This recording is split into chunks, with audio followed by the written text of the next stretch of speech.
IPL 18వ సీజన్లో ఎస్ఆర్హెచ్కు తొలి ఎదురు దెబ్బ తగిలింది. నిన్న అంటే గురువారం నాడు లక్నో సూపర్ జెయింట్స్తో జరిగినటువంటి మ్యాచ్లో ఎస్ఆర్హెచ్ జట్టు 5 వికెట్ల తేడాతోటి ఓటమి పాలైంది. సో హైదరాబాద్లోని ఉప్పల్లో జరిగినటువంటి ఈ మ్యాచ్లో తొలుత బ్యాటింగ్ చేసినటువంటి ఎస్ఆర్హెచ్ జట్టు నిర్ణీత 20 ఓవర్లలో 9 వికెట్ల నష్టానికి 190 పరుగులు చేసింది. ఎస్ఆర్హెచ్ బ్యాటర్లు అనుకున్న స్థాయిలో ఎవరూ రాణించలేదు. ఒక్క ఓపెనర్ ట్రావిస్ హెడ్ మాత్రమే 28 బంతులు ఎదుర్కొని 5 ఫోర్లు 3 సిక్సర్లతోటి 47 పరుగులు చేసి టాప్ స్కోరర్గా నిలిచాడు. ఇక మిగతా వాళ్ళు ఎవరు పెద్దగా రాణించలేదు. నితీష్ రెడ్డి 32 పరుగులు, క్లాసన్ 26 పరుగులు, అంకిత్ వర్మ 36 పరుగులు, ఆ తర్వాత కమిన్స్ 12 పరుగులు చేయడం జరిగింది. సో ఎస్ఆర్హెచ్ బ్యాటర్లలో ఒక్కరు కూడా హాఫ్ సెంచరీ చేయకపోవడంతో 190 పరుగులకే పరిమితమైంది.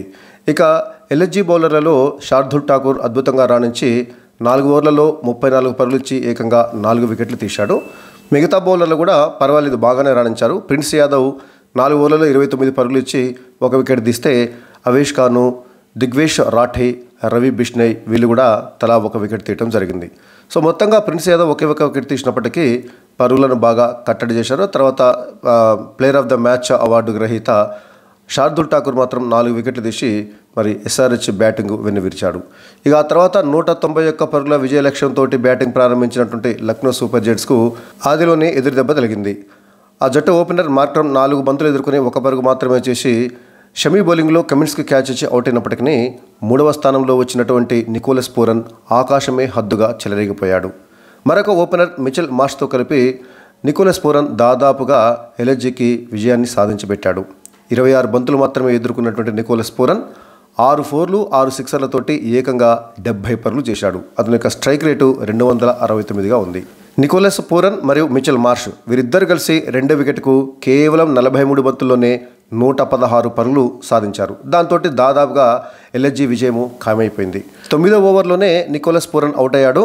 అయితే అప్పటికే దాదాపు ఎల్ఎస్జీ విజయం ఖాయమైంది. ఎందుకంటే ఆ 9వ ఓవర్లోనే అప్పటికే ఎల్ఎస్జీ 120 పరుగులు చేసింది. ఇక ఆ తర్వాత మిగతా పనిని మిచెల్ మార్ష్ పూర్తి చేశాడని చెప్పాలి. సో తర్వాత ఎల్ఎస్జీ కొన్ని వికెట్లను కోల్పోయినప్పటికీ రిషబ్ పంత్ 15 పరుగులకి, ఆయుష్ బదోని 6 పరుగులకి అవుట్ అయినప్పటికీ మరి మిచెల్ మార్ష్, ఆ తర్వాత వచ్చినటువంటి డేవిడ్ మిల్లర్, అబ్దుల్ సమద్ వీళ్ళు ఎల్ఎస్జీకి విజయం సాధించబెట్టడం జరిగింది. దీంతో లక్నో సూపర్ జెయింట్స్ 16.1 ఓవర్లలోనే అంటే ఇంకా దాదాపు 4 ఓవర్లు మిగిలి ఉండగానే 5 వికెట్లు కోల్పోయి 193 పరుగులు చేసి 5 వికెట్ల తేడాతోటి ఘన విజయం సాధించింది లక్నో సూపర్ జెయింట్స్. ఇక ఎస్ఆర్హెచ్ బౌలర్లు దాదాపు అందరూ విఫలమయ్యారు. ప్యాట్ కమిన్స్ మాత్రమే 3 ఓవర్లలో 29 పరుగులు ఇచ్చి 2 వికెట్లు తీయడం జరిగింది. ఇక మహమ్మద్ షమీ కానీ, ఆ తర్వాత ఆడమ్ జంపా, హర్షల్ పటేల్ వీళ్ళు ముగ్గురు తలా 1 వికెట్ తీసినప్పటికీ భారీగా పరుగులు సమర్పించుకున్నారు. ఉన్నంతలో ప్యాట్ కమిన్స్ మాత్రమే ఓవర్కి 9.7 చొప్పున పరుగులు ఇవ్వడం జరిగింది. మిగతా వాళ్ళందరూ కూడా 10కి పైగా పరుగులు ఇవ్వడం జరిగింది. హర్షల్ పటేల్ 2 ఓవర్లలోనే 28 పరుగులు, ఆ తర్వాత ఆడమ్ జంపా 4 ఓవర్లలో 46 పరుగులు, మహమ్మద్ షమీ కూడా 3 ఓవర్లలోనే 37 పరుగులు అంటే దాదాపు ఓవర్కి సగటున 10, 11, 12, 13 చొప్పున బౌలర్లు మరి పరుగులు ఇవ్వడం జరిగింది. దీంతో లక్నో సూపర్ జెయింట్స్ ఒక రకంగా చెప్పాలంటే ఈజీ విక్టరీ సాధించింది. తన అద్భుత బౌలింగ్ తోటి ఎస్ఆర్హెచ్ బ్యాటింగ్ యొక్క వెన్ను విరిచినటువంటి సీనియర్ బౌలర్ శార్దుల్ ఠాకూర్కు player of the match award లభించింది. దీంతో ఐపీఎల్ 2025 సీజన్లో లక్నో సూపర్ జెయింట్స్ తమ తొలి విజయాన్ని నమోదు చేసుకుంది. ఇక ఎస్ఆర్హెచ్కు తొలి ఓటమి ఎదురైంది. సో ఈ మ్యాచ్లో టాస్ గెలిచినటువంటి ఎల్ఎస్జీ కెప్టెన్ రిషబ్ పంత్ మొదట బౌలింగ్ ఎంచుకున్నాడు. అంటే ఎస్ఆర్హెచ్కు మొదట బ్యాటింగ్ ఇచ్చాడు. అందరూ కూడా ఖుషి అయ్యారు. ముఖ్యంగా తెలుగు అభిమానులందరూ కూడా ఖుషి అయ్యారు. ఎందుకంటే ఇక మనం అనుకున్నట్లుగానే 300కు పైగా పరుగులు ఈసారి చేస్తారని చెప్పేసి అందరూ తెలుగు అభిమానులందరూ కూడా ఎస్ఆర్హెచ్ అభిమానులు చాలా ఖుషి అయ్యారు. అయితే బ్యాటింగ్ ప్రారంభించినటువంటి కాసేపటికే ఎస్ఆర్హెచ్కు ఎదురు దెబ్బ తగిలాయి. 3వ ఓవర్లో 15 పరుగుల వద్దనే వరుసగా 2 వికెట్లను కోల్పోయింది ఎస్ఆర్హెచ్. శార్దుల్ ఠాకూర్ వేసినటువంటి ఆ 3వ ఓవర్లో అభిషేక్ శర్మ పూరన్కు క్యాచ్ ఇచ్చి అవుట్ అయితే ఆ తర్వాత బంతికే గత match century hero Ishan Kishan keeper Rishabh పంత్కు క్యాచ్ ఇచ్చి డక్అవుట్ అయ్యాడు. అలా 15 పరుగులకే 2 కీలకమైనటువంటి వికెట్లను కోల్పోయింది ఎస్ఆర్హెచ్. అభిషేక్ శర్మ 6 పరుగులు చేసి అవుట్ అయితే ఇషాన్ కిషన్ డక్అవుట్ అయ్యాడు. సో వీరిద్దరు కూడా విధ్వంసకరమైనటువంటి బ్యాటర్లు అన్న విషయం మనకు తెలిసిందే. సో ఇద్దరు కూడా త్వరగా అవుట్ కావడంతో ఎస్ఆర్హెచ్ అభిమానులు వాళ్ళ యొక్క ఉత్సాహం నీరుగారిపోయింది. ఆ దశలో తెలుగు కుర్రాడు నితీష్ కుమార్ రెడ్డితో కలిసి మరో ఓపెనర్ ట్రావిస్ హెడ్ ఇన్నింగ్స్ను చక్కదిద్దేటటువంటి బాధ్యతను తీసుకున్నాడు. ఇద్దరు కలిసి అంటే Travis head and Nitish Kumar Reddy వీరిద్దరు కలిసి 3వ వికెట్కు 32 బంతుల్లోనే 61 పరుగులు జోడించి ఇన్నింగ్స్ను గాడిలో పెట్టారు. సో 6 ఓవర్ల పవర్ ప్లే ముగిసేసరికి ఎస్ఆర్హెచ్ 2 వికెట్ల నష్టానికి 62 పరుగులు చేసి మంచి స్థితిలోనే ఉంది. 28 బంతుల్లో 5 4లు 3 6లు కొట్టినటువంటి ట్రావిస్ హెడ్ 47 పరుగులు చేసి ప్రిన్స్ యాదవ్ బౌలింగ్లో బౌల్డ్ అయ్యాడు. సో ఉన్నంతసేపు ట్రావిస్ హెడ్ చక్కగానే ఆడాడు, కానీ 3 పరుగుల తేడాతోటి తన హాఫ్ సెంచరీని మిస్ చేసుకున్నాడు.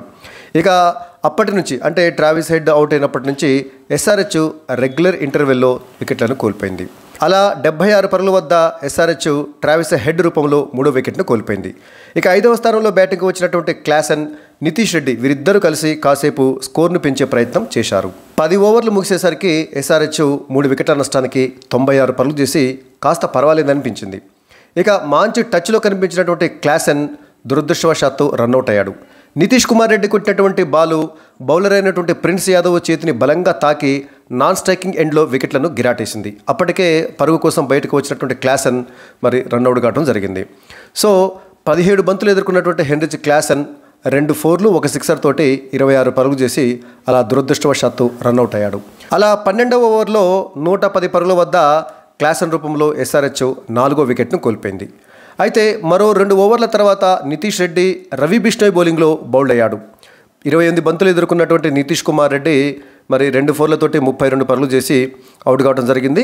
సో అలా 15వ ఓవర్లో మరి 5వ వికెట్ను నితీష్ కుమార్ రెడ్డి రూపంలో 5వ వికెట్ను కోల్పోయింది ఎస్ఆర్హెచ్. అప్పటికి ఎస్ఆర్హెచ్ స్కోరు 128 అంటే 128 పరుగుల వద్దనే సగం వికెట్లను కోల్పోయింది ఎస్ఆర్హెచ్. 6వ స్థానంలో బ్యాటింగ్కి వచ్చినటువంటి అంకిత్ వర్మ ఉన్నది కాసేపైనా కూడా అద్భుతంగా ఆడాడు. 13 బంతులు ఎదుర్కొన్నటువంటి అంకిత్ వర్మ 4లేమీ కొట్టలేదు, కానీ ఏకంగా 5 సిక్సర్లతోటి 36 పరుగులు చేశాడు. అంటే 13 బంతుల్లోనే 36 పరుగులు అంటే అంకిత్ వర్మ ఏ స్థాయిలో రెచ్చిపోయి ఆడాడో అర్థమవుతుంది. మరి కాసేపు ఉంటే మరి ఖచ్చితంగా ఎస్ఆర్హెచ్ 200 పైగా పరుగులు చేసేదే. అయితే దురదృష్టవశాత్తు దిగ్వేష్ రాఠీ వేసినటువంటి 16వ ఓవర్లో డేవిడ్ ముల్లర్కు క్యాచ్ ఇచ్చి అంకిత్ వర్మ అవుట్ అయ్యాడు. సో అలా 16 ఓవర్లకి ఎస్ఆర్హెచ్ 156 పరుగులకు 6వ వికెట్ను కోల్పోయింది. అయితే అదే 156 పరుగుల వద్ద అభినవ్ మనోహర్ కూడా అవుట్ కావడం జరిగింది. 6 బంతులు ఎదుర్కొన్నటువంటి అభినవ్ మనోహర్ కేవలం 2 పరుగులు మాత్రమే చేసి శార్దుల్ ఠాకూర్ బౌలింగ్లో సమదకు క్యాచ్ ఇచ్చి అవుట్ అయ్యాడు. అలా 156 పరుగుల వద్దనే ఎస్ఆర్హెచ్ 6వ వికెట్ను మరియు 7వ వికెట్ను కోల్పోయింది. సో అలా వేగంగా వికెట్లు కోల్పోతున్నటువంటి దశలో ఎస్ఆర్హెచ్ కనీసం 170 పరుగులైనా చేస్తుందా అని అనిపించింది. అయితే కెప్టెన్ కమిన్స్ తాను ఎదుర్కొన్నటువంటి తొలి 3 బంతుల్ని వరుసగా 6లుగా మలిచాడు. అయితే దురదృష్టవశాత్తు 4వ బంతికి మరి స్లిప్లో క్యాచ్ ఇచ్చి అవుట్ అయ్యాడు కమిన్స్. సో 4 బంతులు ఎదుర్కొన్నటువంటి కమిన్స్ 18 పరుగులు చేశాడు 3 6లతోటి.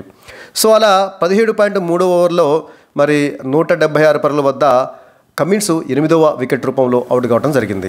ఇక చివర్లో హర్షల్ పటేల్ కాస్త నిలదొక్కుని 12 బంతుల్లో 11 పరుగులు చేసి నాట్అవుట్గా నిలవడంతో ఎస్ఆర్హెచ్ మొత్తంగా నిర్ణీత 20 ఓవర్లు ముగిసేసరికి 9 వికెట్ల నష్టానికి 190 పరుగులు చేసింది. సో ఎస్ఆర్హెచ్ అనుకున్న దానికంటే 20-30 పరుగులు తక్కువ చేసిందనే చెప్పాలి. ముఖ్యంగా టాప్ ఆర్డర్ బ్యాటర్లు అనుకున్న విధంగా రాణించకపోవడంతో మరి 200 పరుగుల లోపే ఎస్ఆర్హెచ్ పరిమితం కావడం జరిగింది. ఇది ఒక రకంగా ఎల్ఎస్జీ యొక్క విజయం అని చెప్పాలి. 200 పరుగులను టచ్ చేయకుండా ఎల్ఎస్జీ బౌలర్లు ఎస్ఆర్హెచ్ బ్యాటర్లను కట్టడి చేశారు. ఎస్ఆర్హెచ్ భారీ స్కోరు చేయలేకపోవడానికి ప్రధానమైనటువంటి కారణం ఏంటంటే మంచి పార్ట్నర్షిప్లు నెలకొల్పలేకపోవటమే. 3వ వికెట్కు ట్రావిస్ హెడ్, నితీష్ కుమార్ రెడ్డి కలిసి 32 బంతుల్లో 61 పరుగులు జోడించారు. అది తప్ప ఇక మిగతా వారెవరు కూడా నిలదొక్కుని మంచి పార్ట్నర్షిప్ను నిర్మించలేకపోయారు. దాంతో ఎస్ఆర్హెచ్ 190 పరుగులకే పరిమితమైంది. ఇక ఎల్ఎస్జీ బౌలర్ల విషయానికి వచ్చినట్లయితే సీనియర్ బౌలర్ ఠాకూర్, శార్దుల్ ఠాకూర్ 4 వికెట్లతోటి రాణించాడు. గత మ్యాచ్లో కూడా ఠాకూర్ బౌలింగ్ తోటి రాణించిన సంగతి తెలిసిందే. మొత్తంగా పర్పుల్ క్యాప్ను అందుకున్నటువంటి శార్దుల్ ఠాకూర్ 4 ఓవర్లలో 34 పరుగులు ఇచ్చి 4 వికెట్లు తీయడం జరిగింది. ఇక ప్రిన్స్ యాదవ్ కూడా ఒకే ఒక వికెట్ తీసినప్పటికీ అద్భుతంగా బౌలింగ్ చేసి పరుగులను కట్టడి చేశాడు. 4 ఓవర్లలో 29 పరుగులు మాత్రమే ఇచ్చి 1 వికెట్ తీశాడు ప్రిన్స్ యాదవ్. ఇక అవేష్ ఖాను, దిగ్వేష్ రాఠీ అండ్ రవి బిష్ణోయ్ వీళ్ళు ముగ్గురు కూడా తలా 1 వికెట్ తీయడం జరిగింది. ప్రిన్స్ యాదవ్ కూడా ఒకే వికెట్ తీశాడు. కానీ వీళ్ళు అంటే రవి బిష్ణోయ్ తర్వాత రాఠీ, అవేష్ ఖాను వీళ్ళు కాస్త పరుగులు ఎక్కువగానే ఇచ్చారు. ప్రిన్స్ యాదవ్ పరుగులు తక్కువ ఇచ్చి 1 వికెట్ తీయడం జరిగింది. మొత్తంగా చూసినట్లయితే ఎల్ఎస్జీ బౌలర్లు ఎస్ఆర్హెచ్ బ్యాటర్లను కట్టడి చేయడంలో విజయం సాధించారనే చెప్పాలి. దానికి నిదర్శనం ఏంటంటే ఎస్ఆర్హెచ్ 200 పరుగుల లోపే పరిమితం కావటం.